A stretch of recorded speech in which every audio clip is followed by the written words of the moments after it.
The massive display screen flickered in the dimly lit command center as General R4 sat alone, his four-fingered hand sliding across the control panel.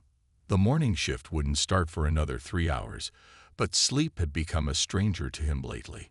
His silver skin reflected the blue glow of the screen surrounding him as he sorted through various threat assessment reports from across the galaxy.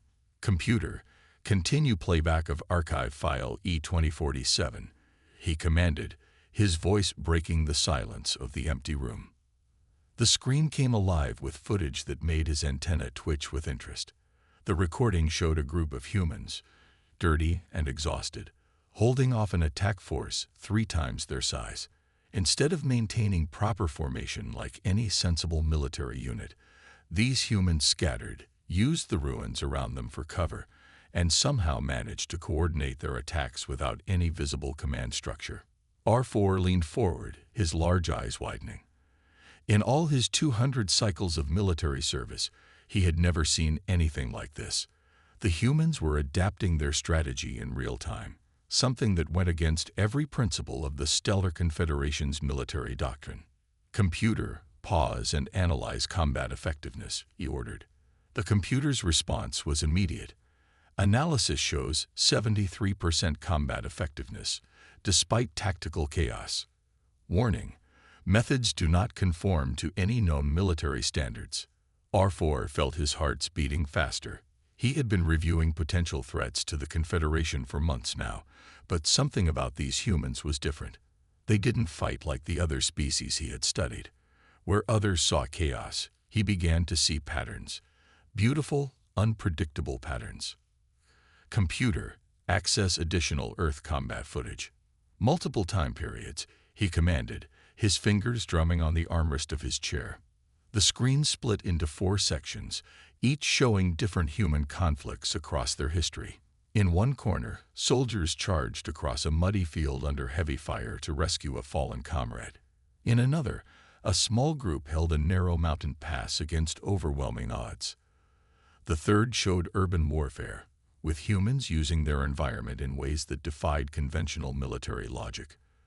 The fourth displayed a lone soldier drawing enemy fire to allow civilians to escape. "Impossible," R4 muttered, but the evidence was right in front of him. These humans weren't just fighting. They were rewriting the rules of warfare with every battle. He was so absorbed in the footage that he didn't notice Captain L7 enter the command center until she spoke. "Sir, the morning briefing starts in 10 minutes. R4 quickly shut off the main display, but not before his second-in-command caught a glimpse of what he was watching. "Earth footage again, sir?" she asked, her tone careful but concerned. "That's the 3rd time this week I found you here before shift start."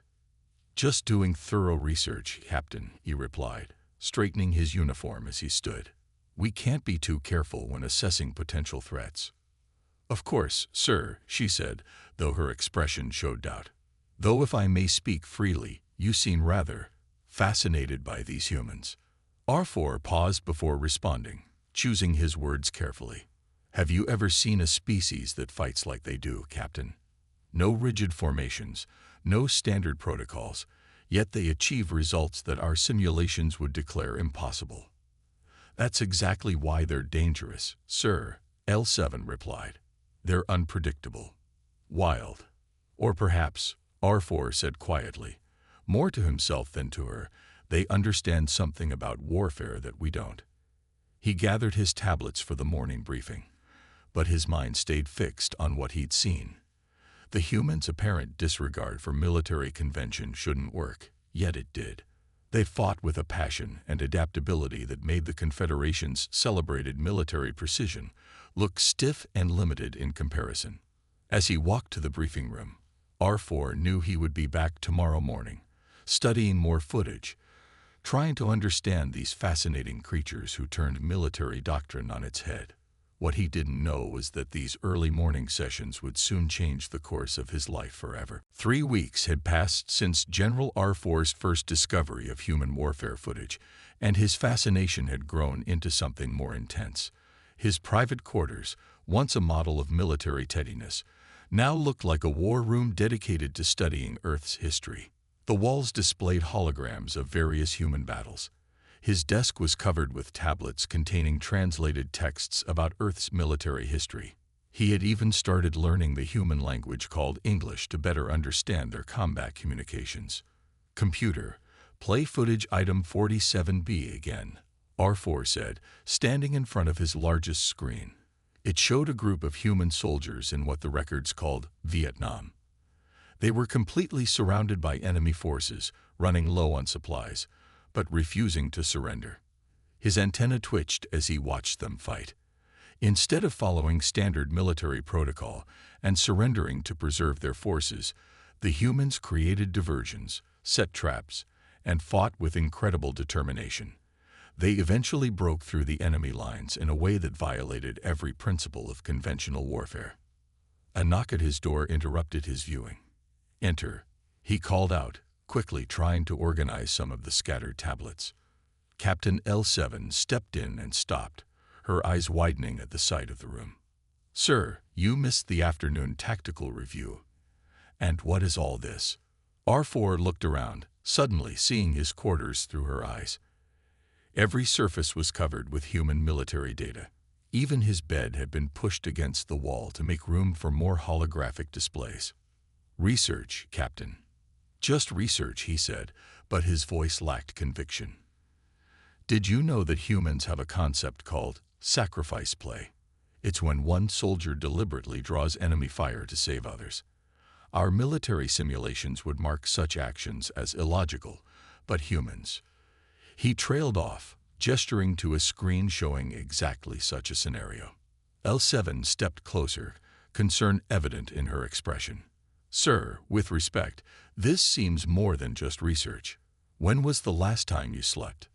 R4 waved his hand dismissively. "Sleep is less important than understanding this. Look here." He moved to another screen. This human unit was cut off from supplies, outnumbered 10-1, and ordered to retreat. But their commander looked at his wounded soldiers who couldn't be moved and said something remarkable. "I'm staying with my men." He turned to L7, his eyes bright with excitement. "Don't you see? He chose certain defeat rather than abandon his wounded. Our military protocols would never allow such a decision, but these humans, they'd value something beyond mere tactical advantage."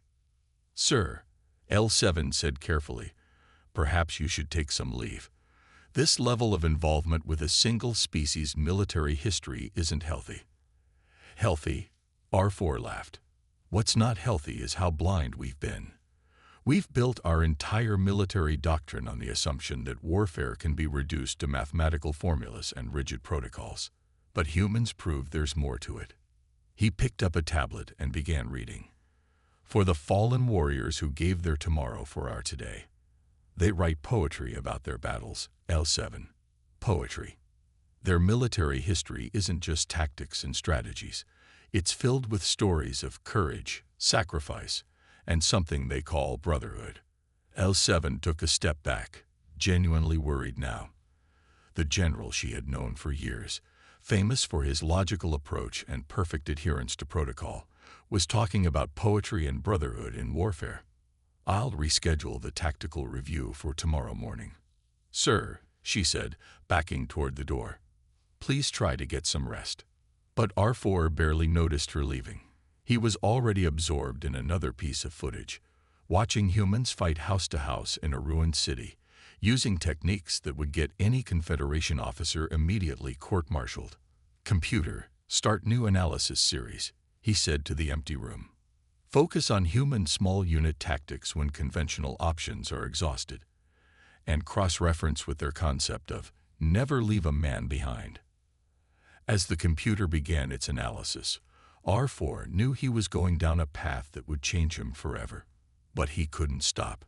He had to understand these remarkable creatures who fought not just with weapons and tactics, but with their hearts. The morning sun cast long shadows across the training grounds as General R4 watched his troops prepare for the day's exercise.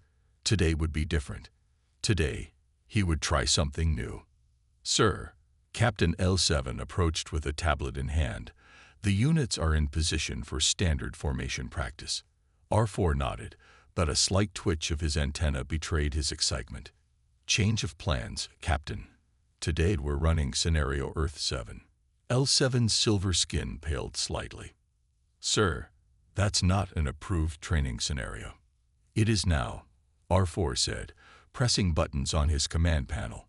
The training ground's holographic systems hummed to life, creating a complex urban environment similar to Earth's cities. I want 3 squads playing defense, traditional Confederation tactics. The 4th squad will use the new protocols I developed." "The human-inspired protocols?" L7 asked, her voice barely hiding her horror. "Exactly." R4 turned to address the 4th squad's commander. "Lieutenant, your orders are simple.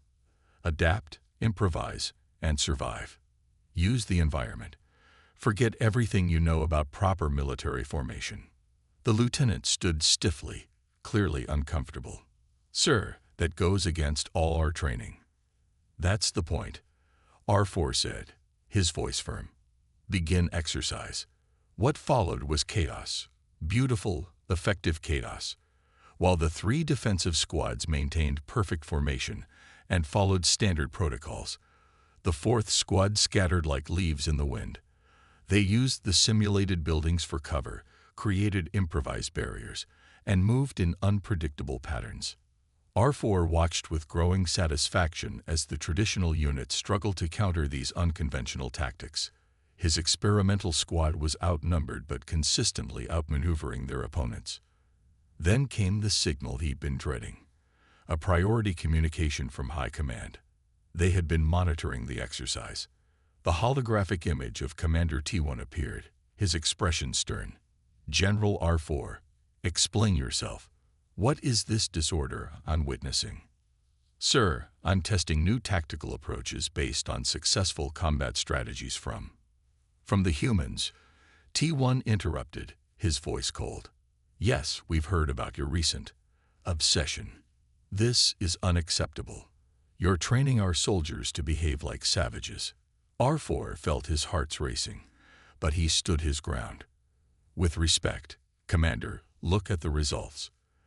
The experimental squad is achieving unprecedented success rates against superior numbers." "Success?" T1 practically spat the word. "You call this success? Where is the dignity, the precision, the honor of proper military conduct?"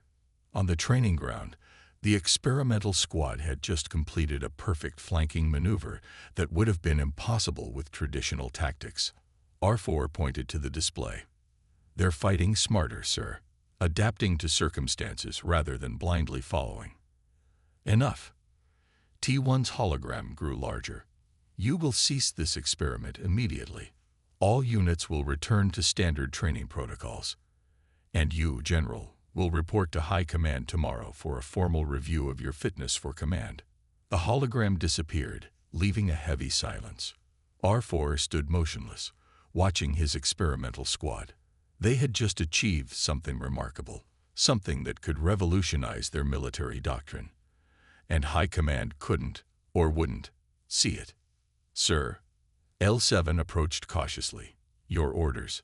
R4 looked at the training ground, then at his command badge. In that moment, everything became clear. He had spent weeks studying humans, learning how they thought, how they fought, how they valued independence and adaptability over blind obedience. Now it was time to put those lessons into practice. "End the exercise," he said quietly, "and cancel all my appointments for tomorrow." "Sir, but High Command won't need to review my fitness for command," R4 said, removing his command badge. "Because I've made my decision. I'm done." As he walked away from the training ground, leaving his stunned subordinates behind, R4 felt something he hadn't experienced in his entire military career. Freedom. The freedom to choose his own path, just like the humans he had studied so carefully. R4 sat at his desk early the next morning, typing his resignation letter with steady fingers despite the gravity of his decision. Around him, his quarters were already half-packed, personal items sorted into neat piles. The walls, once covered with battle footage, were now bare. The letter was simple but powerful. To the High Command of the Stellar Confederation Military. After 200 cycles of service, I hereby submit my immediate resignation from my position as General of the 7th Fleet. My reason is simple. I would rather live among warriors who understand chaos than command soldiers who only understand order. Our military doctrine has become a cage that traps us in outdated thinking.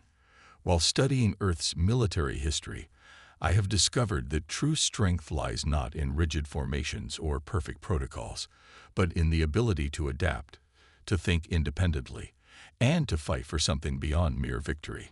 I am leaving to study these principles firsthand. My destination is Earth. General R4, badge number 47,392. Former Commander, 7th Fleet. He sent the letter before he could second-guess himself. Within minutes, his communication panel lit up with incoming calls from High Command, but he ignored them all. Instead, he opened his personal banking terminal and began transferring his savings into untraceable credits. 2 centuries of military service had left him with considerable wealth, and he would need every credit for what came next. Captain L7 burst into his quarters without knocking, her usually composed face showing clear distress. "Sir, High Command is demanding to speak with you. They're saying something about a resignation letter." This must be a mistake. R4 continued packing as he spoke. "No mistake, Captain. I've made my decision." "But, Earth."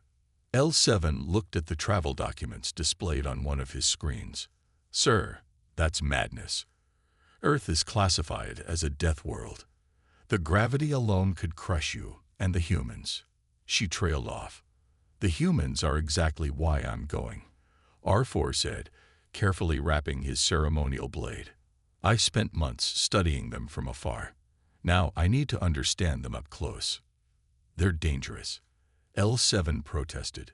"Their entire history is filled with warfare. They're violent, unpredictable. They're remarkable," R4 corrected her. "They fight with passion, but can show mercy.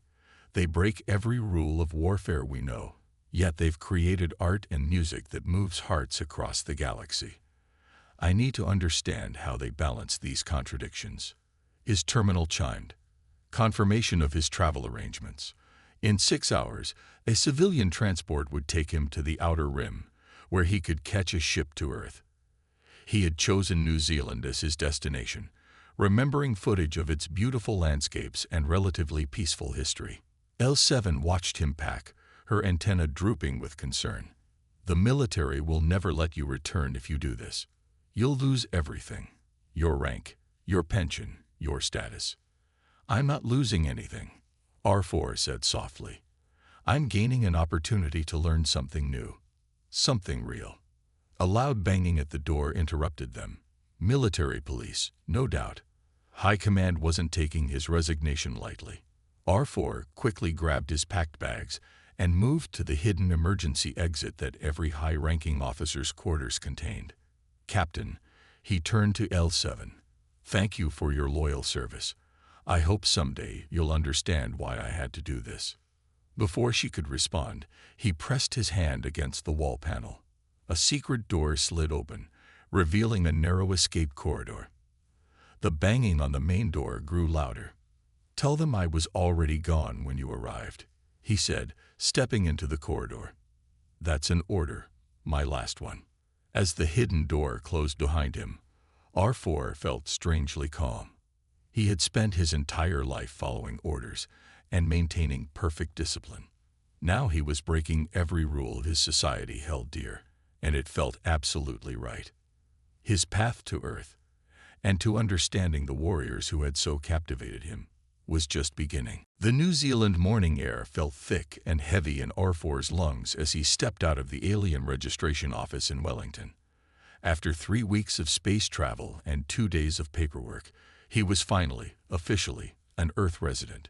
His new identity card read Ray Forrest, a name he had chosen after learning that humans found his original designation too impersonal. Earth's higher gravity made his legs ache, but he didn't mind. Every step on this planet felt like an adventure. He watched a group of human children run past, laughing as they chased each other. In their play, he recognized the same quick movements and adaptability he had seen in military footage, but used for joy instead of combat. "First time on Earth?" asked an elderly human male who was feeding birds nearby. The man seemed completely unconcerned about talking to a 7-foot-tall, silver-skinned alien. "Is it that obvious?" "R4, now Ray," replied in carefully practiced English. The old man chuckled. "You're looking around like everything's a miracle. Plus, you're wearing a winter coat on a summer day." Ray quickly removed his coat, feeling embarrassed. Despite all his research, he was still learning about Earth's customs and climate. The old man's friendly attitude surprised him. In the Confederation, strangers rarely spoke to each other without formal introduction. "I'm Jim," the man said, offering some bread to Ray. "Want to help feed the birds?" Ray stared at the bread, then at the birds. A former general of the Stellar Confederation's mighty fleet, reduced to throwing food at small flying creatures. But something about the simple activity appealed to him. He took the bread and copied Jim's throwing motion.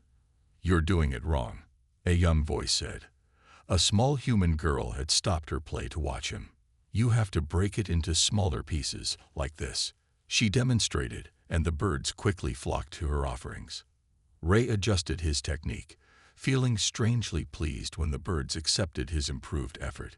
In this simple moment, he saw another side of humans, their willingness to teach, to help others learn and adapt. Later that day, Ray walked through the city center, observing humans going about their daily lives.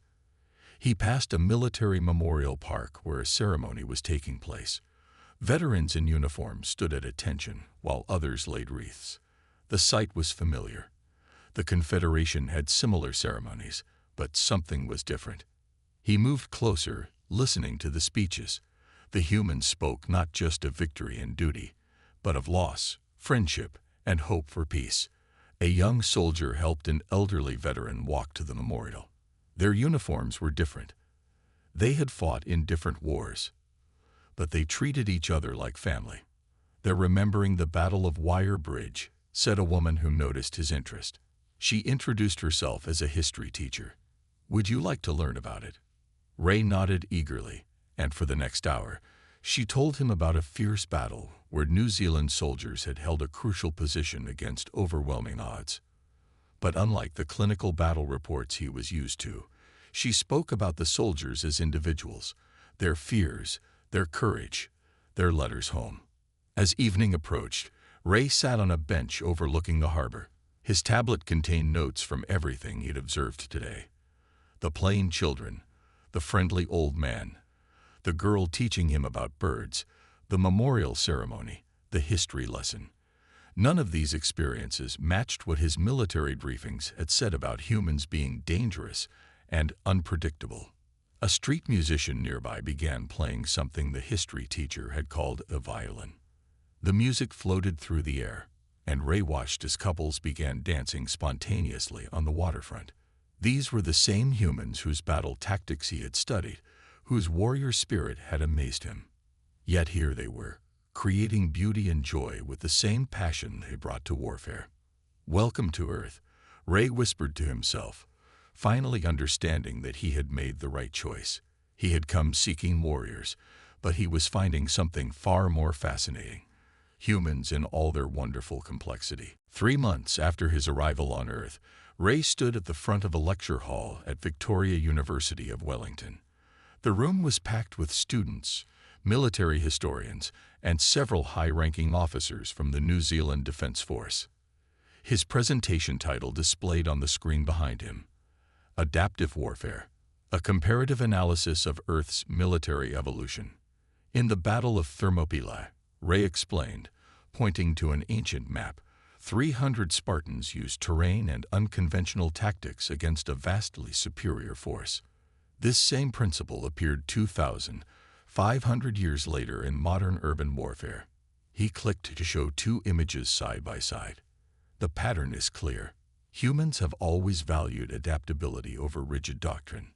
A student raised her hand. But surely some military structure is necessary.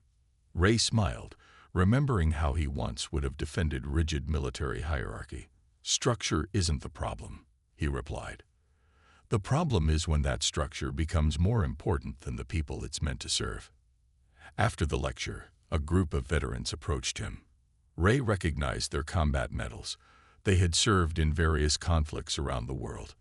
In the past, such decorated warriors would have made him stand at attention. Now they sat together at a local cafe, sharing stories over coffee, a bitter earth drink he had grown to enjoy. "So in your military," one veteran asked, "soldiers couldn't question orders at all?" Ray shook his head. "The very concept would have been considered treason. We believed perfect obedience created perfect armies." He paused, stirring his coffee. It took studying Earth's military history to realize that the strongest armies are those that can think and adapt. The veterans nodded, understanding written on their faces. One of them, an older man with kind eyes, spoke up. "That's why we emphasize leadership over mere command. A good leader knows when to follow the rulebook and when to throw it away." Later that evening, Ray walked through the city park with Jim, the elderly man who had first taught him to feed birds. They had become unlikely friends, meeting regularly for walks and conversations. Jim had never served in the military, but his insights into human nature often surprised Ray. "You know what I think," Jim said as they watched the sunset. "You didn't really come here to study our military tactics. You came because you saw something in us that your people had forgotten." Ray considered this. What would that be? "Balance," Jim replied simply. "We can be warriors when we need to be, but we don't let it define us. We fight when we must, make peace when we can, and try to dance whenever possible." He chuckled at his own words. That night, Ray sat in his small apartment, writing in his personal log, a habit he had kept from his military days. His walls now displayed Earth art alongside military maps, and his bookshelf held poetry collections next to tactical manuals. On his desk sat a framed photo from last week's university staff party, showing him attempting, rather awkwardly, to dance with his fellow professors. "Today I finally understood," he wrote, "that what makes humans remarkable isn't their fighting skill, but their ability to be more than just fighters. In the Confederation, we built our entire society around military precision. But humans..." He paused, thinking of everything he'd seen in the past 3 months. Humans can write sonnets about battles, create art about war, and then work tirelessly for peace. They can be fierce warriors one moment and gentle teachers the next. They don't see these as contradictions. They see them as different parts of being alive. A message notification blinked on his screen. Another invitation to speak at a military academy, this time in Australia. 6 months ago, he had been a general commanding thousands. Now he was a teacher, a student of human culture, and surprisingly, happier than he'd ever been. Perhaps, he wrote in his log, the greatest battle skill humans possess is knowing when not to fight at all. 1 year had passed since Ray first set foot on Earth. He stood at the Anzac Day dawn service, watching the sun rise over the Wellington cenotaph. Around him, thousands of humans gathered in silence, holding candles that flickered in the early morning darkness. The last post echoed across the memorial grounds, its mournful notes carrying on the wind. Ray noticed tears in many people's eyes, yet they stood tall and proud. This was so different from military remembrance ceremonies in the Confederation, where showing emotion was considered a sign of weakness. A young girl in the crowd placed a photo of her great-grandfather at the memorial's base.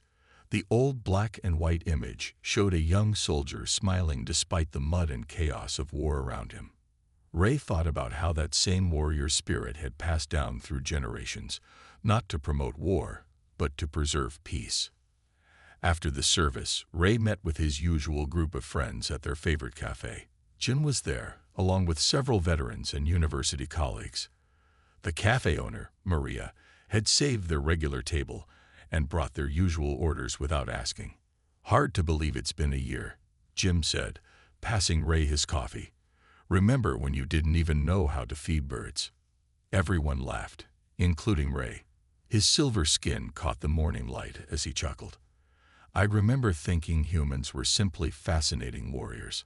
I had no idea that was the least interesting thing about you. Speaking of which, one of his university colleagues said, "Your paper is causing quite a stir in academic circles. Even made its way to some alien military academies, I heard." Ray nodded.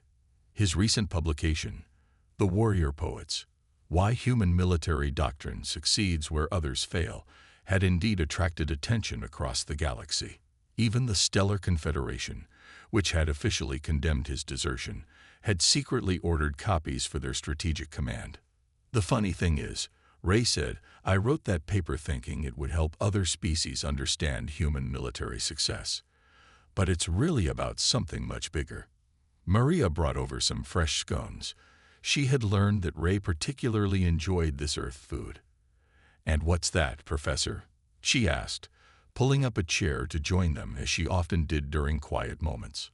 "That humans aren't great warriors because you love fighting," Ray explained, carefully spreading jam on his scone. "You're great warriors because you love peace more. You fight fiercely when you must, but you never forget what you're fighting for. The simple joy of moments like this." He gestured around the table, at Jim teaching his granddaughter to play chess in the corner, at the veterans sharing stories and laughing, at Maria's warm smile as she served her customers, at the university students outside enjoying the morning sun. In the Confederation, Ray continued, "We saw military power as the highest achievement, but humans showed me that true strength lies in knowing when to set that power aside. You can be both warriors and poets, soldiers and teachers, fighters and peacekeepers."